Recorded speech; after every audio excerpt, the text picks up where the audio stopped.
Hey, what's up, and welcome back to ByStephieNics. Today we're doing a little update, a little coronavirus COVID-19 update.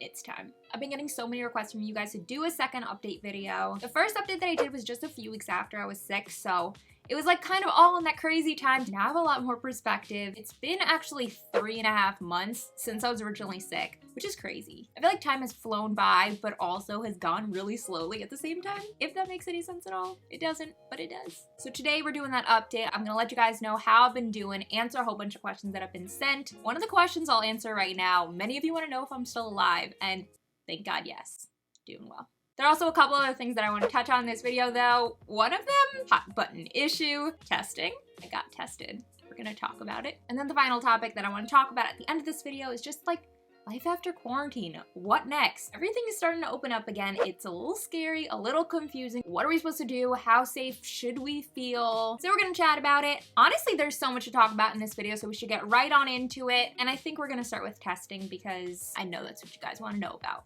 Let's roll.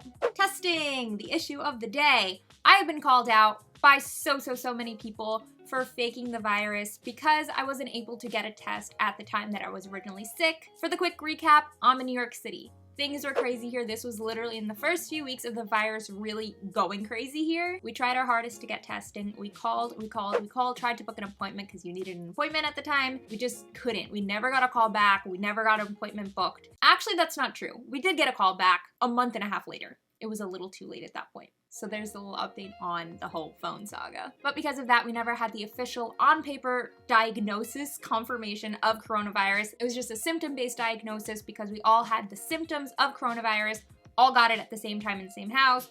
So that's where we were. But since that point, I have gotten tested, not because I was feeling sick or anything like that. It was actually, I was going in for a little procedure and it was just the hospital policy to have a coronavirus like swab test 2 days before to make sure that you're not, sick. So I got the swab and that was interesting in and of itself because I've heard so many things about it that it's really painful. So standing there and I was super nervous because they're like, it's gonna hit your brain.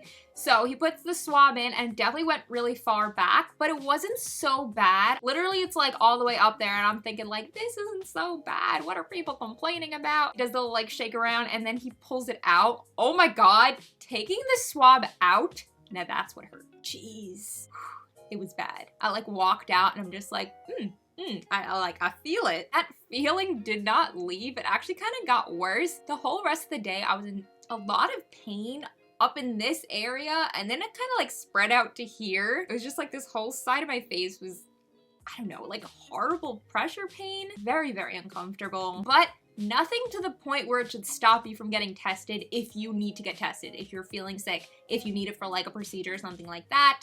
Definitely go through with it. It's not worth not getting the test. Get the test if you need the test. So, results. Let's chat about that. I was sick end of March, right? This swab test was middle of June, months later, not feeling sick for a very long time before this. I am not expecting a positive result. There would be something very wrong if I got a positive result. That means that the virus is like still somehow active, or I don't even know. It would not make any sense. It came back negative. I will put my little results up here because I know people want to see it, but don't use this to come for me and say that, oh, she was lying, she never had it. This was months and months after I was sick. It makes sense that it was negative. But the test that would show a past case of COVID-19 is the antibody test, which I went for also. I got the antibody test end of June. I'll post the results right there. Positive for having coronavirus COVID-19 in the past. Got the antibodies. There's your proof. Haters. Did I just say that? I've been called out too many times as a liar. I needed that moment. Okay. Testing positive for antibodies is a whole thing in and of itself. Yes, it confirms that I did have coronavirus, but as of now, it's unknown what it means for immunity or reinfection. We don't know, I don't know anything. The scientists don't currently know what having antibodies or what having a certain level or amount of antibodies means currently, as in like they don't know if that will protect you from getting sick from somebody or from getting sick again. There's still, unfortunately, a lot of unknowns there. So if you're in the same situation as me and you did test positive for antibodies, don't take that as your like go ahead that you can just go outside, see whoever you want, no mask, no social distancing. The virus is still out there, and just because you have antibodies, we don't know what that means. And that's the deal with the testing. Oh, and before moving on to like the Q&As and update type of thing, I just want to address donating plasma, because I had mentioned this, I'm pretty sure I mentioned this in my update video, my first one. I really wanted to donate plasma. I was hoping I'd be able to, but everywhere I look, it requires a positive coronavirus test, like the swab test. And since I wasn't able to get that when I was sick, I only got it much later when I was no longer sick. I don't have that positive test, which means that I can't go ahead and donate plasma. Hopefully at some point they open it up for people who have the antibodies to be able to donate. I'm still waiting on that. Definitely let me know down below if you know of a way that I can donate or help or give back in a way that I'm able to without that original positive test. Appreciated. Okay, I think that was kind of it for testing. Now let's move on to the Q&A update section portion of the video. Okay, so first question that I've been getting a lot from you guys, other than are you alive, which we've already addressed. She's alive. I've been asked by many of you how old I am. I guess like to give like some perspective. I'm like, oh, how old is she and how is she going through whatever, because she's younger. I saw someone assume that I'm 15, which I find hilarious because oh my god, I haven't been 15 in almost a decade. It's so weird to say. I'm 23. I'm 23 years old. I know I look younger, but I'm 23, which is still young. Still young. Not old yet. Second question that I've been getting a ton is, how am I doing? How's my family doing? Are we recovered? Are we like still having lingering symptoms or whatever? The answer to that, thank God a million times, is we are all doing great. Honestly, how we're doing now, it's like we never had it, which is incredible because I know so many people out there have gotten it or their families have gotten it and they're still dealing with issues and complications from it weeks and months later. So it's another miracle. Honestly, like I have felt the miracles constantly throughout this whole process. It's straight from God that we had it. It was like encapsulated in like a few week thing and now we're fully past it, doing well. It's like incredible. But thank you guys so much for constantly commenting and DMing me, asking me how I'm doing, how my family's doing. So many of you said that you've been praying for my family. That's incredible. This is like what I love to see in the world, just amazing, beautiful people coming together to help each other out in a crazy time. Good stuff, man. This is the internet we like to see. A question that I really should have addressed in my original 2 videos that I don't know why I didn't, but so many people have been asking, how did we first get the virus? And I've commented this back to a bunch of people, but I keep getting the question more and more, so I'll just address it here for you. It kind of goes back to what I was saying earlier, which was my family started feeling sick mid-March. I was like a little behind them. I started feeling sick closer to the end of March, but the timing of this is very important. March 11th was my last day in school. I was in class when we got like the tweet from the governor that our university was shutting down, which is just like crazy. But that shows that up until March 11th, I was in school, my brother was in school, my family was going to work, like things were functioning in the city. There was no quarantine yet. Social distancing was a phrase that had never been uttered. And as for masks, we were literally being told not to wear masks because they don't do anything. So when things started changing and they said, hey, you know, everyone should probably be staying home because it looks like the virus is coming here, which was only a few days later, we listened right away. It had to have been too late though, because this is exactly when we got sick. My brother started feeling sick. It was maybe like the 13th or 14th, something like that. The rest of us all soon followed. So we didn't break any rules. We weren't breaking quarantine. We must have picked it up somewhere before we started quarantining, at school, at work, on the subway. No one knew that we shouldn't be doing those things at the time. The city was open. We were living our lives. They said to quarantine. We quarantined. It was too late. That was a long answer. Now, a few questions I've been getting from you guys a ton about like the whole family being sick at the same time situation. First of all, you guys asked, did we have to isolate from each other when we were sick, like in the same house but in separate rooms? We had the exact same question at the time. So what we did was we called a doctor that we're friends with who was kind of running like the coronavirus ward at a big hospital by us. We're like, she probably knows the answer to this question. She's actually the same one that told us that we had it based on our symptoms, so yes. So her answer to the isolation question was, since the 5 of us have all been in the same house already together and some of us are showing symptoms, likely we all have the virus and it's just gonna like take a little longer to show up in the rest of us. But she said there was no need to self-isolate within the house from each other. But 1000%, we had to stay in the house and isolate from the outside world. That's not a question anyone was asking. We were definitely concerned at the time, like, how are we gonna, like, the 5 of us separate within the house? How are we gonna, like, function like that? So it was kind of a relief to find out that we could stay together through this craziness. I have heard of other people who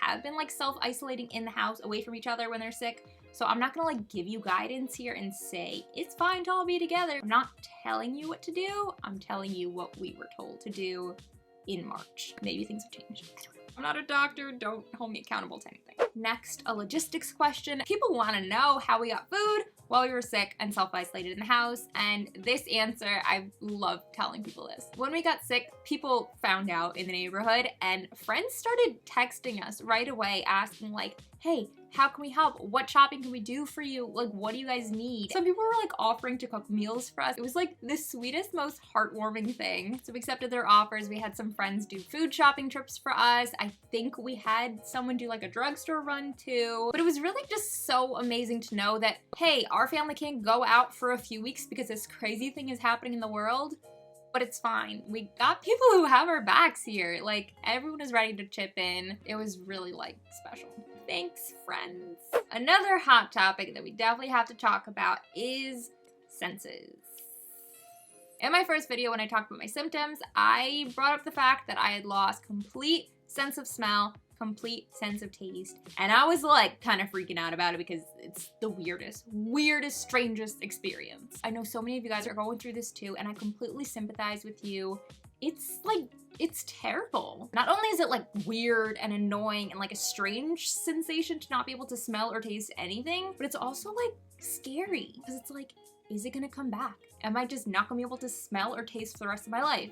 I don't wanna eat anymore. I don't care to because nothing tastes like anything. It's very frustrating, very scary, confusing, all the above. So let's talk about it a bit. The loss of senses is, I feel, probably like the strangest symptoms of, like, the whole coronavirus spectrum. We've all experienced, like, having a fever, having a cough, having a headache, but this is a symptom most people have never dealt with before, and it hits you, like, suddenly. It's a very scary realization when you're like, shoot, I can't smell. Shoot, my food doesn't taste like anything. I think I have it. Dang, I'm just, like, brought back to when I, like, realized, and I was so upset. I was like, come on, like, I didn't want to get sick. Oh God. The thing is with the senses, it's not a permanent loss of sense of smell or sense of taste. It can be a partial loss or a full loss, but it should be a temporary loss. Timeline-wise, I personally lost full sense of smell and full sense of taste for 3 days. So there were 3 days where I could not smell or taste anything. After that, it started coming back. And I'll talk about that in a second. But in terms of time, it seems that I kind of lucked out.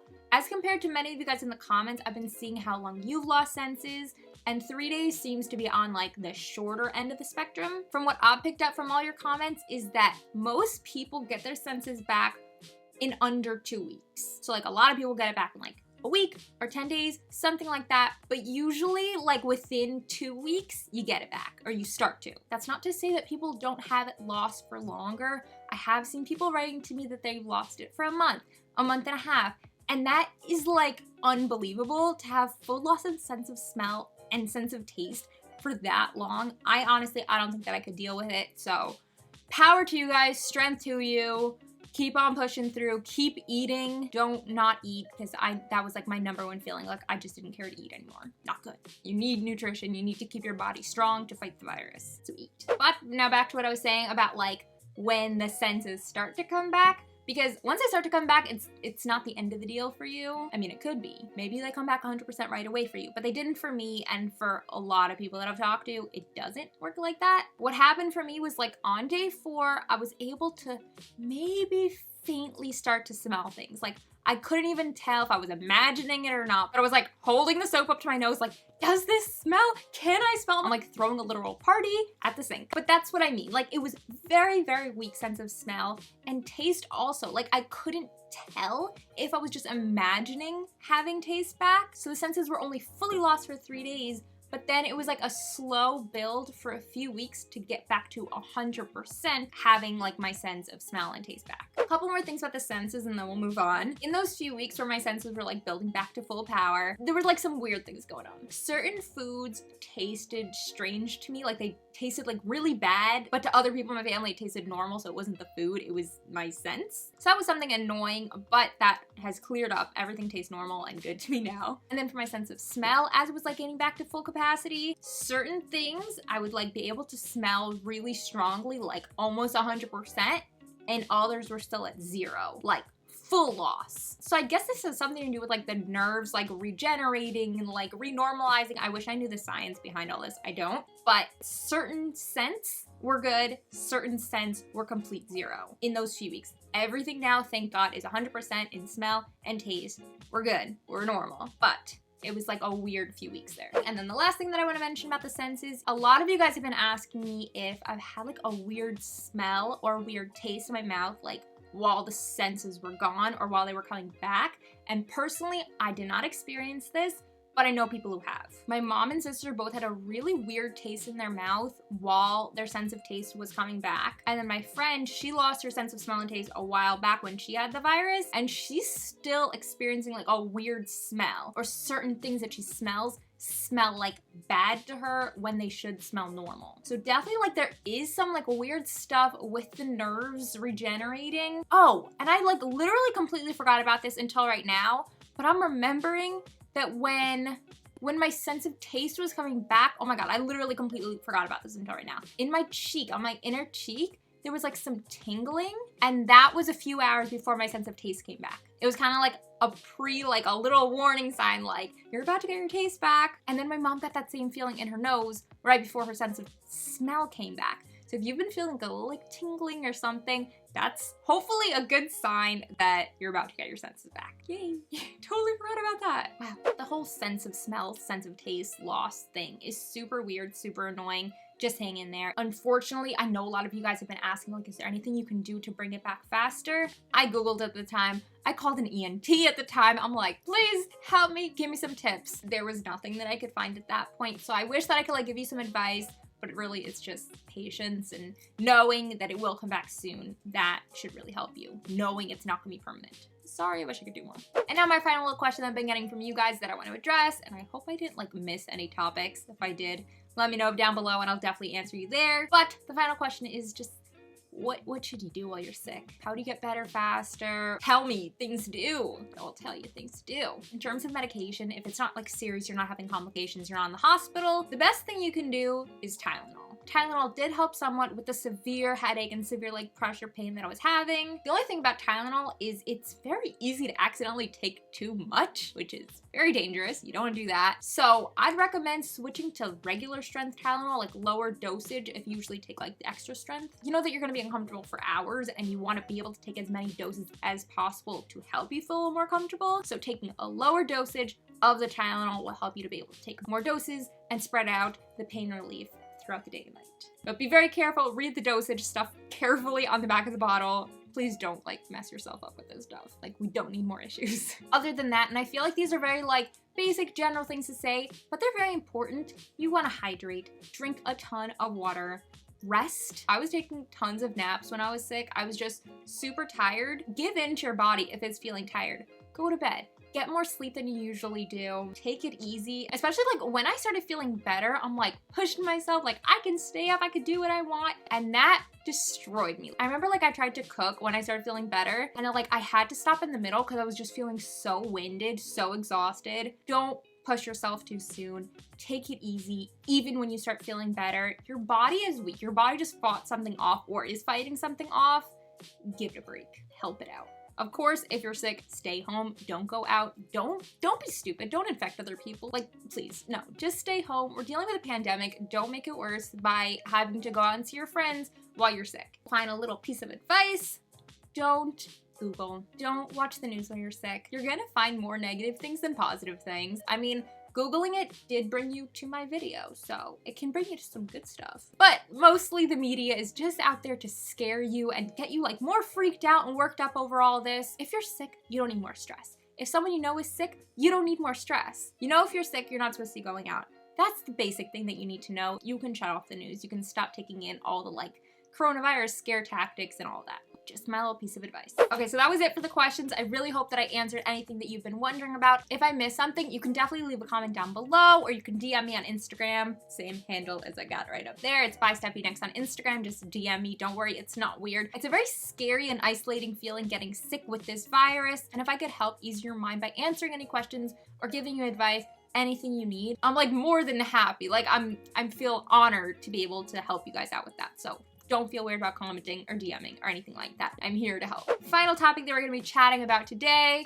is life after quarantine. What's next? We're like seeing the light at the end of the tunnel, which is very exciting. We got a lot of hope, but it's also very scary. New York City is where I'm at, and it's in the process of opening back up, which is cool, but this started out as like the epicenter. This was the first city to like get hit so hard. Currently now we're doing a little better in terms of cases and deaths.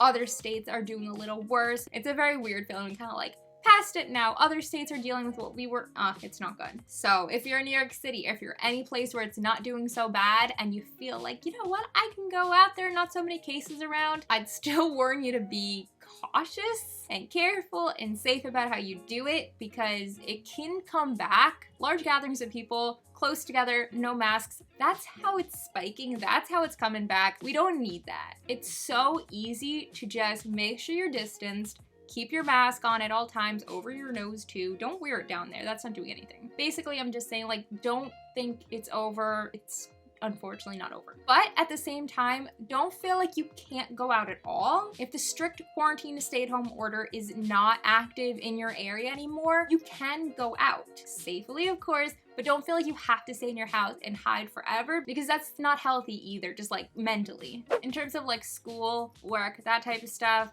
I was informed that my school is gonna be all online in the fall, which is actually kind of sad because this is gonna be my last semester of college, so I'm not gonna be able to like be back on campus, see my friends, see my classmates, see my professors. It's all gonna be over the computer, which is like, it's just very like cold and distant, and it's a weird way to end college, but whatever, you know, like it is what it is. We're all doing the best we can. But with saying that, I am graduating during such a weird time in the job market, and I'm kind of like desperately in need of a connection for an internship or job. So I'm gonna take like 10 seconds right now and just shamelessly ask if anyone has a connection for TV or film production. That is what I studied and majored in. Like, help a girl out. I'll put my email right here. Like, let me know. Virtual work, anything in New York City, please. Thanks. Did I really just? One last cool thing that I just wanted to mention before I close out this video, because I think it's really cool. Some of you might be interested too. I've had a few different interesting opportunities presented to me. A couple have already like done and some are in progress. I was actually interviewed by a Russian TV network about my symptoms, which was just so interesting to know that I was on Russian TV. It was only like a small clip that I was actually in, but I'll totally link that down below with the time mark if you want to see it. And if you know Russian and could like translate what's being said, even better. I also worked with iHeartRadio on a video that they were doing. Unfortunately, it got cut and it never actually went up, but it was still really cool to like work with such a big company. And then on the future side of things, I'm actually gonna be part of 2 different documentaries, one in the US, one in Korea, about my experience going through coronavirus. So of course, I'll keep you guys updated on that. For sure, give me a follow over on Instagram, ByStephieNics, if you don't already. I'm constantly posting my stories about these types of things. So if you wanna like follow along on this interesting international journey that I'm on, that's where you'll hear about it the most. I think that's kind of it. I feel we're closing out this video. I feel like I'm totally not addressing something that I should. I'm missing something, I know it. Ugh, I guess it's too late. This is probably a super long video because we talked about a ton, so good for you for sticking through to the end.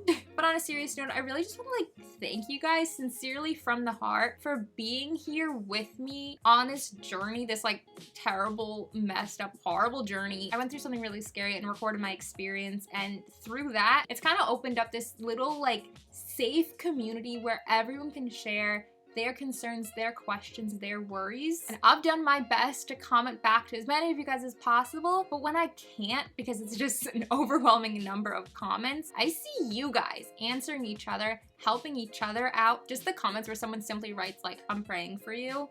That's amazing. It's amazing like what together we've created here. So I'm so thankful for all of you guys, for your prayers, for your comments, for your well wishes, for your concern, for the help that you're giving to others. We did something really cool here, so go us. I know it sometimes feels like it, but I'm not a Corona only channel. So definitely take a look and just see what other types of videos I'm posting. If you're interested, for sure give me a follow, subscribe, and join the ByStephieNics fam. We'd love to have you. Right next to the subscribe button, there's the notification bell, and you just give it a ring, and then you get notifications on your phone every time I post. You'll never miss a video. You'll be the first one there. First one at the party is the coolest. While you're down there, I'd really appreciate if you could give a like on this video, and how about go to the comments and just share something that you're really grateful for. A silver lining from this whole pandemic. I've seen a ton of them with my own family. I'm sure you guys have too. Let's make it a little place of positivity. Share a little something down there. It'll be really nice to read. With all that said, I think we've reached the end of the video. I want to thank you guys for watching, for always being around, and for being the best,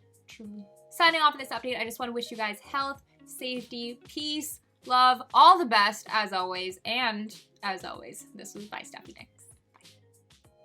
Bye.